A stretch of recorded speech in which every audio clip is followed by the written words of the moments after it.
L'invité du jour, c'est Mathilde Panot, Du soir, quand même. présidente des députés de la France Insoumise, qui est en train de s'installer à mes côtés. Bonsoir Mathilde Bonsoir. Panot. Merci d'être avec nous ce soir. On est Moi, je suis le ravis de régisseur. vous recevoir. Mais pourquoi vous êtes là?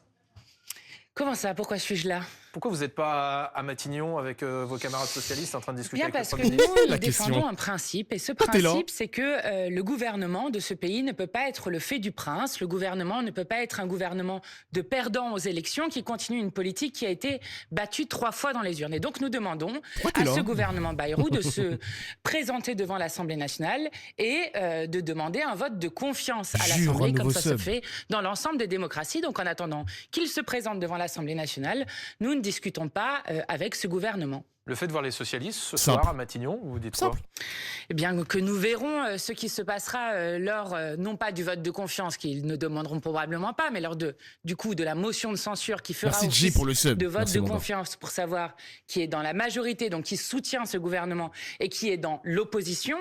Nous verrons ce que feront les uns et les autres, mais je suis assez persuadée qu'à la fin, l'ensemble des forces du nouveau Front populaire se retrouvera dans la censure, parce que je crois qu'il est difficile de faire autrement quand vous voyez un gouvernement avec M. Retailleau qui parle des belles heures de la colonisation, des Français de papier, qui parle de régression ethnique vers les origines ethniques en parlant des quartiers, des habitants des quartiers populaires, que c'est difficile de faire autrement avec M. Valls qui avait fait notamment la loi travail et la déchéance de nationalité. C'est vrai qu'il y a avec Manuel Madame Valls, Borne, qui putain. a fait le 49.3 sur la question des retraites. Je l'avais Et oublié, surtout ça. avec un gouvernement qui assume de faire un budget encore pire que celui que Mais proposait M. Mathilde Barnier. Panot, depuis plus de 2 ans, vous vous battez contre cette réforme des retraites. Vous avez défilé, je ne sais pas, des dizaines de fois dans la rue Tout contre à fait. cette réforme des retraites. Et au moment où cette réforme des retraites, cet âge de départ à 64 ans, va peut-être être remis en cause, vous faites la politique de la chaise vide.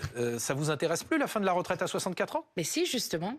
Mais lorsque vous avez une réforme de la retraite, il faut repartir du départ, qui est passée en force contre l'Assemblée nationale, contre l'ensemble des syndicats, contre une immense majorité du peuple, avec le plus grand mouvement social qu'on ait vu dans ce pays depuis 50 ans. Lorsque vous avez ensuite le vote de juillet, avec une dissolution décidée par Emmanuel Macron, où l'abrogation de la retraite à 64 ans arrive immensément en tête des scrutins, avec une majorité absolue à l'Assemblée nationale pour abroger cette réforme de la retraite à 64 ans. Eh bien, à ce moment-là, au moment où nous pouvons abroger cette réforme de la retraite à 64 ans, qui va dans le corps dans le corps directement des gens, eh bien, ce n'est pas le moment de l'amender, de le suspendre, ce qui ne veut rien dire. C'est le moment justement de Suspendre, l'abroger. report. Mais Faut ceux qui l'abroger, vous écoutent, tout simplement, sûrement, oui. vos électeurs qui se disent, là, ils sont en train de discuter d'une suspension qui pourrait peut-être, on ne le sait pas, aboutir à une abrogation. Il y a des mecs qui font des jeux de mots. Beyrouth Secours, déjà crevé avant de dépanner Macron. Merci pour le joli jeu de mots. hein. Merci. Et vous n'êtes pas dans ces discussions volontairement. Mais Vous pensez nous- qu'ils vous comprennent, vos électeurs? Nous défendons un principe qui s'appelle la démocratie. C'est quoi cette Le question là respect du Mais scrutin aller qui s'est discuter fait. avec le gouvernement, et de- c'est pas la démocratie? Mais si, mais nous discuterons avec le gouvernement s'il tient après le vote de la motion de censure.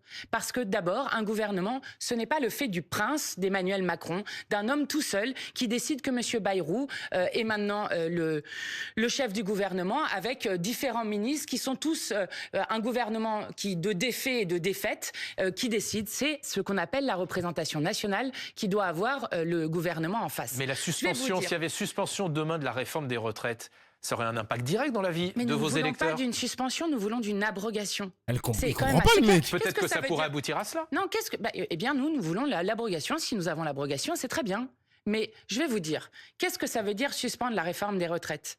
Ça veut dire que nous allons suspendre la réforme des retraites. Ça n'existe pas, je ne sais même pas. Par exemple, si vous regardez les travaux de Michael Zemmour, il expliquait qu'il était impossible de suspendre une réforme pour 6 mois, puisque c'est selon l'année de naissance de ceux qui, justement, se voient petit à petit voler 2 ans de vie.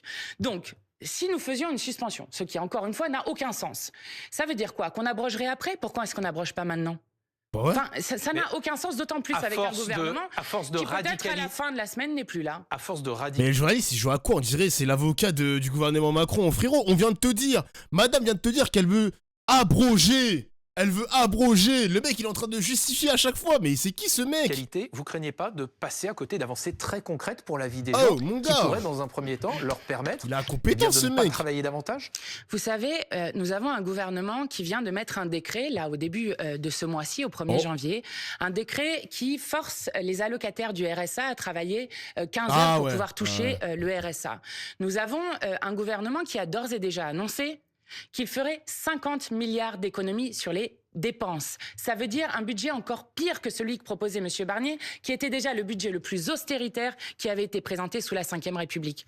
La réalité, c'est que nous sommes dans un monde de malheur absolu, créé par les politiques macronistes, et que nous faisons ce que je crois en politique, nous respectons ce sur quoi nous avons été élus, le programme sur lequel ont été élus l'ensemble des députés du Nouveau Front Populaire, c'est-à-dire l'abrogation des réformes des retraites. Mais le fait que vous ayez aujourd'hui, Mathilde Panot, le fait que vous ayez aujourd'hui, par exemple, des ministres, des responsables du camp présidentiel qui disent qu'ils sont ouverts à un mouvement sur la réforme des retraites.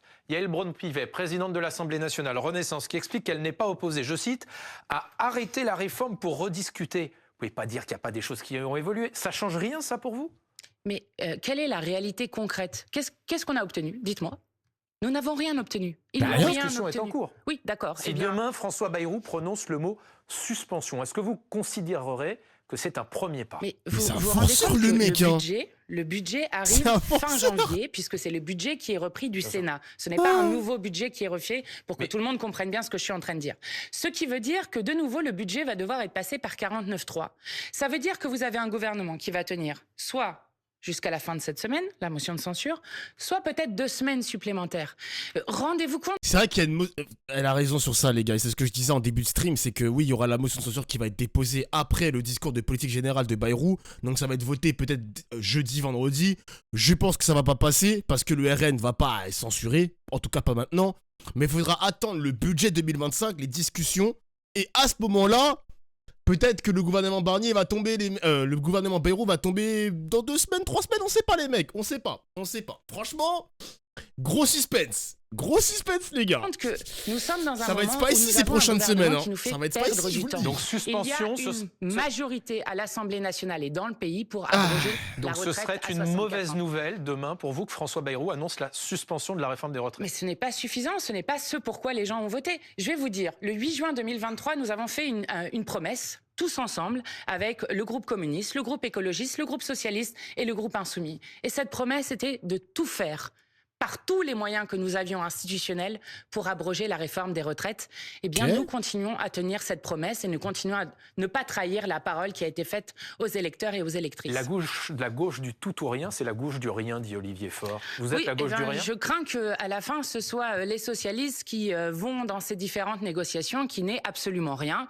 Donc nous, encore une fois, nous n'en pouvons plus d'avoir des élections qui se tiennent il y a juste 6 mois, sur lequel nous nous engageons sur des promesses et qui ne sont ensuite pas tenues. Je vais vous dire, il y a un risque de dégoût de la politique des gens.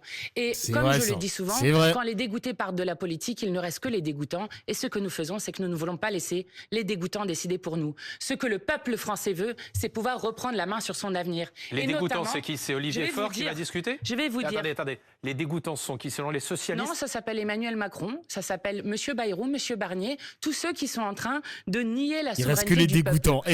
À la fin... les mecs, elle est forte, hein. Elle est douée, elle prend du galon, la Mathilde Panot. J'aime bien. Ministre et le président, les dégoûtants. Seul... Vous comprenez la formule que je suis en train de dire? Dégoûter des gens, vous comprenez ce que ça veut dire? Oui, il dégoûte des gens de la politique. Ça ne vous inquiète pas, vous, qu'il y ait de plus en plus d'abstention dans ce pays? Bien, moi, ça m'inquiète. Dégoûtant? Ça s'appelle une formule. D'accord. Et est-ce que formule, imbécile. Vos amis socialistes, vous les associez à ça? Je vais vous dire. Mais c'est pas ça la question. Moi, je leur dis de revenir à la raison, de revenir au programme sur lequel ils ont été élus. Je vais vous dire. Elle est douée. Au moment où le gouvernement Bayrou va tomber, parce que ce gouvernement va tomber, soit cette semaine, soit dans 2 semaines. C'est à peu près ça l'horizon qui lui est donné. Sauf si les socialistes ne votent pas votre motion de censure. On verra, mais ils n'ont rien obtenu. Donc je ne crois pas un seul instant que la motion de censure... On verra demain si François Bayrou prononce un autre mot. Bon, quand ce gouvernement tombera, nous Il est trop serons nul, le déjà à la journaliste, je jure. deuxième censure. Gouvernement Barnier, gouvernement Bayrou. Celui qui est responsable du chaos et du blocage dans notre pays s'appelle le président Emmanuel de la Macron. République, s'appelle Évidemment. Emmanuel Macron. Et tout le monde comprend qu'aujourd'hui, la France a un problème et que ce problème s'appelle Emmanuel Macron.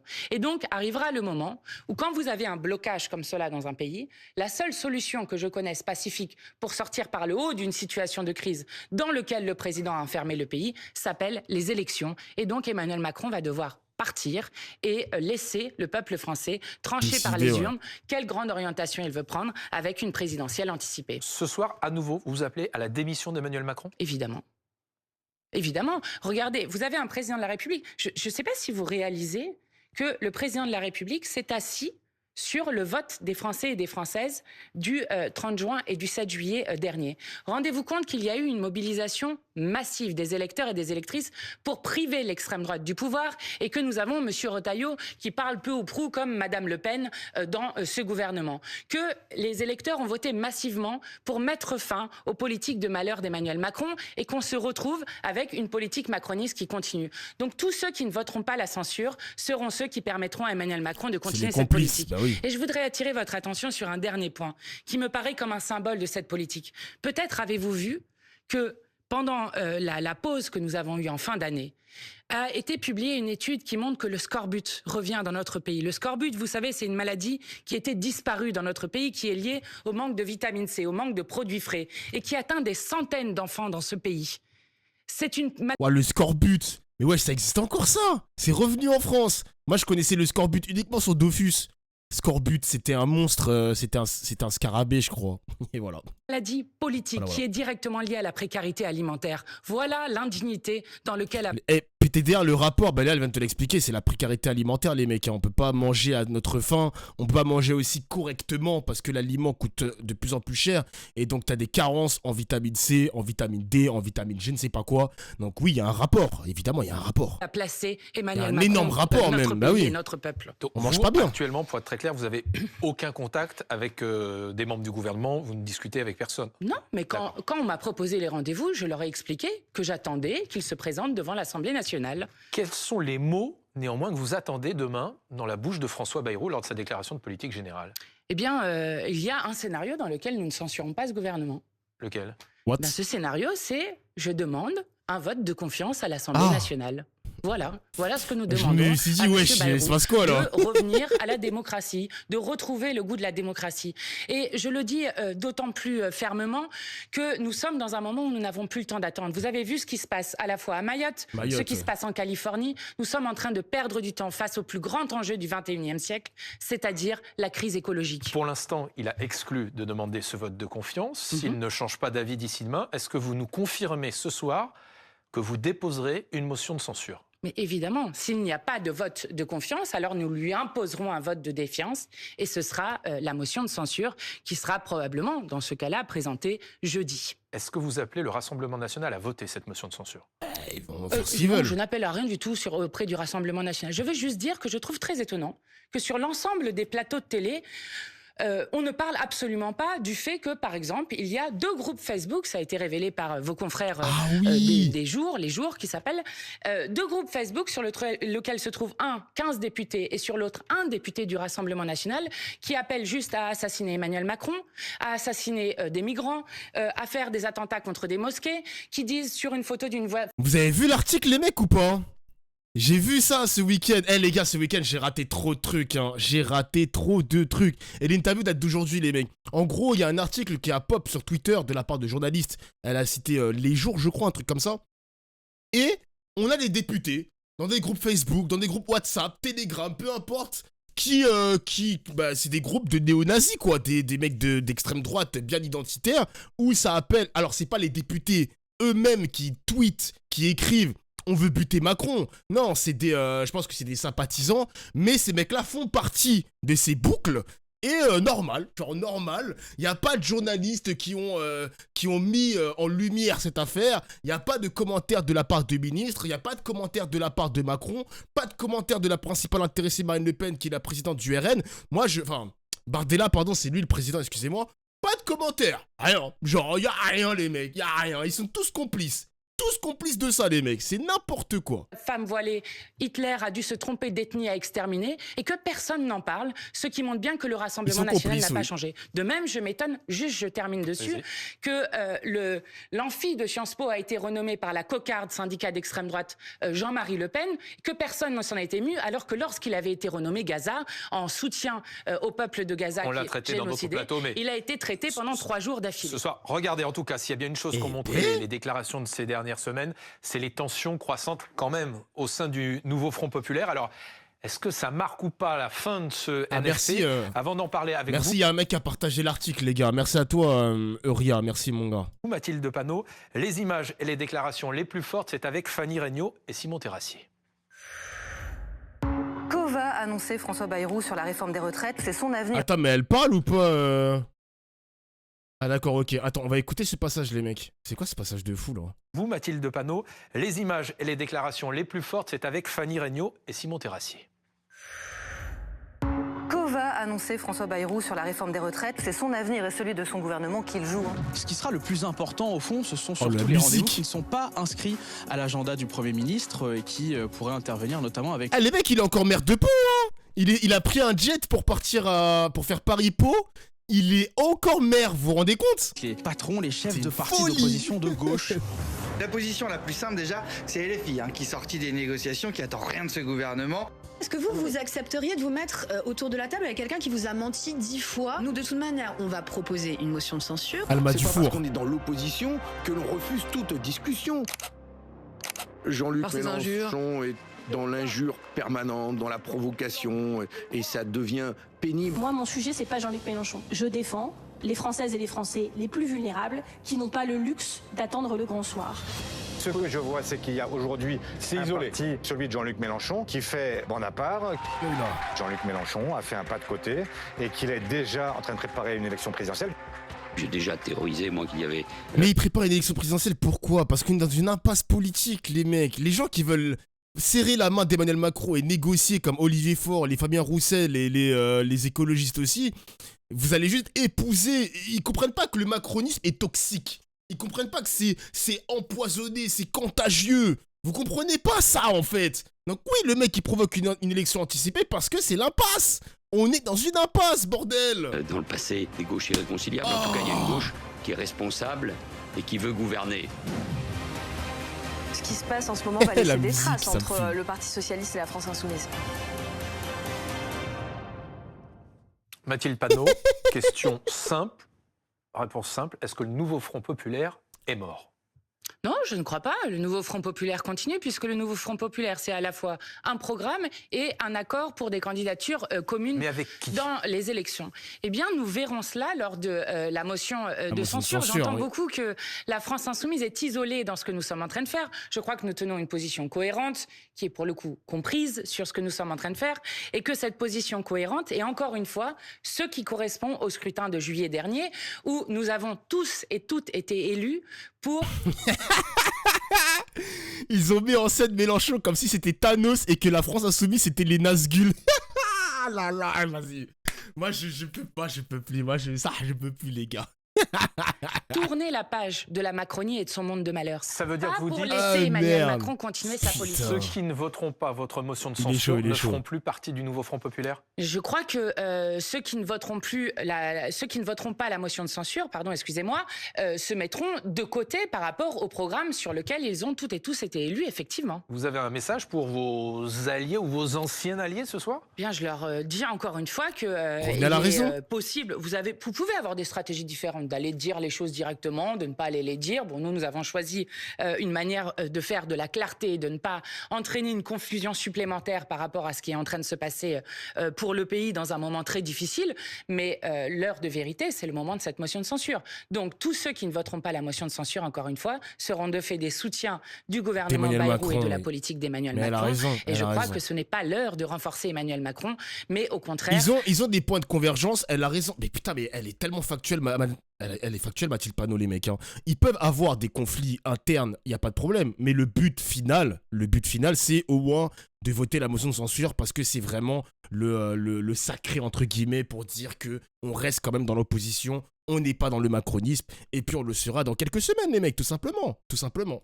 de faire en Mais sorte elle a que ça raison. arrête. Et puis je voudrais Je juste dire souscris une à deuxième tout ce qu'elle chose sur dit. votre reportage. Elle a raison. Parce qu'il y a une impression qui est faite avec des petites phrases sur Jean-Luc Mélenchon que nous serions en train de demander une présidentielle anticipée parce que pour que monsieur Jean-Luc Mélenchon soit le candidat. Bon, ça n'a rien à voir avec ça. Alors attendez, je vais vous laisser répondre, mais je vous arrête juste une seconde. Est-ce que vous confirmez quand même, oui ou non, que la France insoumise est en train de se lancer dans une collecte de signatures, des signatures nécessaires des maires pour se présenter à l'élection présidentielle? Est-ce que c'est vrai ou est-ce que c'est pas vrai? Mais bien sûr que c'est vrai. Mais vous savez, nous sommes en train de nous préparer au fait que le président de la République, qui a 18% d'opinion positive dans ce pays, qui ne cesse de nous faire honte à l'international. Je parlais tout à l'heure de ce qui était dit sur les pays africains à qui le chef de l'État dit, les chefs d'État africains ont oublié de nous dire merci, ce qui est d'un colonialisme absurde. Donc vous êtes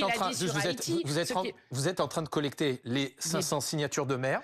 Oui, mais parce que nous sommes organisés. Je vais vous expliquer. Lorsque vous avez, en cas de départ d'Emmanuel Macron, vous avez entre 20 et 35 jours pour une présidentielle anticipée. Ce qui veut dire que c'est extrêmement court. Et nous voulons gouverner ce pays, non pas pour nous-mêmes, pour avoir le pouvoir, mais parce que nous pensons que nous avons... J'ai peur que ça les ridiculise, les mecs. Hein. Franchement, je vous dis la vérité, Macron, il s'accroche au pouvoir. Il a vraiment envie de s'accrocher au pouvoir jusqu'au bout. Il a dit lors de ses vœux qu'il va aller au bout de son mandat, parce qu'il a été élu pour ça. J'ai pas voté pour lui, mais vas-y, tranquille.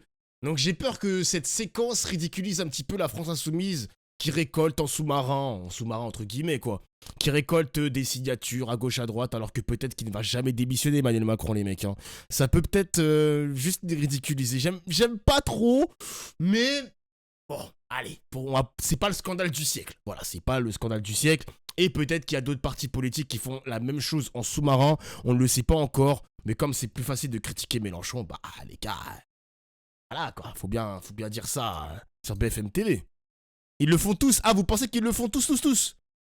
T'inquiète pas que le RN aussi, ils le font. Ah ouais? Oh putain. Oh misère. Le RN se prépare aussi. Il y a moyen que le RN se prépare aussi, les mecs. Il y a moyen, parce que, rappelez-vous, Marine Le Pen avait dit dans le Parisien, dans les colonnes du Parisien, qu'elle se prépare elle aussi à une présidentielle anticipée parce que Macron n'a pas d'autre choix que de démissionner. À un moment donné, mon gars, le pays est bloqué, il faut que quelqu'un parte et c'est Emmanuel Macron qui doit partir pour essayer de trouver un semblant de stabilité. De bonnes solutions et un bon programme. Donc Olivier Faure a raison quand il dit que la priorité des Insoumis, c'est pas de résoudre les problèmes des Français, mais c'est de préparer la présidentielle. Mais si j'étais taquine, je pourrais dire à Olivier Faure que peut-être sa priorité est de garder 3 ans de plus de politique macroniste pour le peuple français avec une souffrance immense, plutôt que d'aller à une clarification par le vote. Et encore une fois, ce n'est pas la personne de Jean-Luc Mélenchon qui est en cause dans cette histoire, et je veux insister dessus. Nous défendons un principe, et ce principe, c'est la démocratie. Parce que tout le monde a l'air de trouver normal qu'on s'assoie et qu'on renie la souveraineté du peuple et ce qui s'est passé lors des élections. Si vous êtes à la fin du projet démocratique, qu'est-ce qui se passe dans un pays? Comment vous réglez les différences s'il n'y a plus de démocratie? Voilà ce qui est en train de se passer. Il y a plus de démocratie en France aujourd'hui? Je suis en train d'expliquer, quand vous ne respectez plus le résultat des élections, ce qui s'est passé en juillet, comment réglez-vous les différends? Voilà ce que je suis en train de dire. Donc ce que nous défendons, les journalistes, contrairement à ce qui est dit par les uns et les autres, la candidature de Jean-Luc Mélenchon à tout prix, même si je pense qu'il serait excellent comme président et comme candidat, mais c'est un principe, et ce principe, c'est la défense de la démocratie. Vous parlez quand même encore avec les socialistes, les écologistes, les communistes? Oui, notamment parce que nous allons demander aux uns et aux autres qui souhaitent co-signer la motion de censure. Alors on a entendu les phrases effectivement de certains de... Il y aura des politiques qui vont venir bientôt, les mecs, sur mes streams. Bientôt, les gars, bientôt. Vous allez voir, vous allez être servis, les gars, en contenu sur mes lives. Hein. N'hésitez pas. Suivez-moi, les mecs, suivez-moi, vous ne serez pas déçus. Vos encore partenaires, disons. Pas dire que Jean-Luc Mélenchon n'ait pas été combatif aussi ces derniers jours. Regardez ces différents tweets ou ces différentes prises de position. Pour le seum. Justement, sur ces réseaux sociaux, la petite gauche traditionnelle n'a rien à offrir. Ça, on avait lu ça. Et ces négociateurs sont juste ridicules de servilité. Ça, c'est un message adressé aux écologistes, aux socialistes et aux communistes. Olivier Faure dit vouloir négocier pour abroger non la réforme à 64 ans, mais changer de système. Il accepte la négociation sur le système à point stupeur. Il y a eu plusieurs tweets comme ça qui se sont enchaînés de la part de Jean-Luc Mélenchon. Le PS remplace-t-il les organisations syndicales? Est-ce qu'on peut discuter avec Mélenchon, des partenaires si on passe son temps peut-être pas à les insulter, mais à leur cogner dessus. Bah, écoutez, là c'est un point fondamental dont on est en train de parler. Ça, c'est pas une insulte que fait Jean-Luc Mélenchon.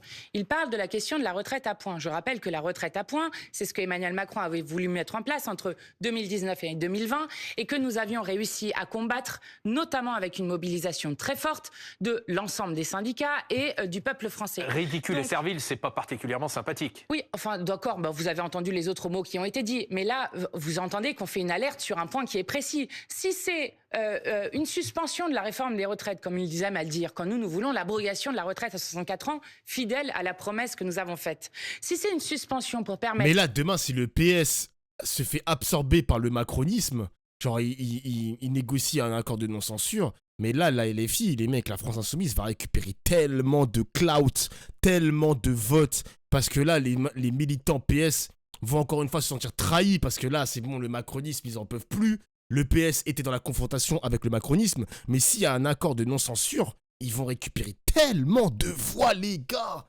Vraiment.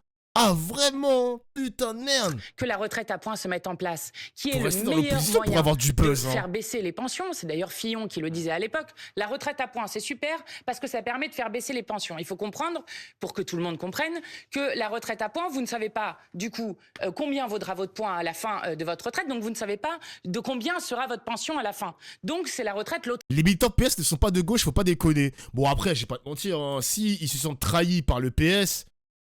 parce qu'ils se font absorber par le macronisme, les militants PS qui ne sont pas de gauche d'après toi, ils vont se retourner vers qui? Genre ils vont aller voter qui pour 2027 s'ils se sentent trahis? Genre ils vont aller vers Édouard Philippe? Vers Gabriel Attal? Oh, je pense pas quand même, les écolos peut-être? Ouais. Ou peut-être Marine Le Pen, hein, les gars, on sait pas, hein. On sait pas. Moi j'ai pas envie de tomber dans ce piège de dire que les militants PS ne sont pas de gauche. J'ai pas envie de tomber dans ce piège-là. Je pense que faut aller au-delà de ce clivage gauche-droite, je pense. Eh bien, nous ne sommes pas d'accord avec cela. Et je le dis, dans le serment que nous avions fait avec la NUPES à l'époque, c'était non seulement l'abrogation de la retraite à 64 ans, mais aussi retour à la retraite à 60 ans. Et nous allons y arriver. Merci beaucoup Mathilde Panot d'avoir été notre invitée ce soir. Est-ce que t'as déjà vu des militants PS d'Ofla? Bah moi les gars, Ah bah Mathilde Panot elle a terminé. Bah moi littéralement quand il y avait la mort de Jean-Marie Le Pen et on avait vu sur la place de la République, je pense qu'il y avait énormément de militants PS, hein, vraiment, hein, les boubous parisiens qui traînaient dans la place de la République pour sabrer le champagne. Il y a moyen que ce soit des militants PS les mecs, hein, vraiment. Hein. Je sortais avec une militante PS en 2018 d'Ofla. Non mais nobody ask, hein. Y a vraiment personne qui t'a demandé de flexer tes ex sur mon stream. Vraiment nobody ask. Ça ouf lui. Il nous raconte sa vie là.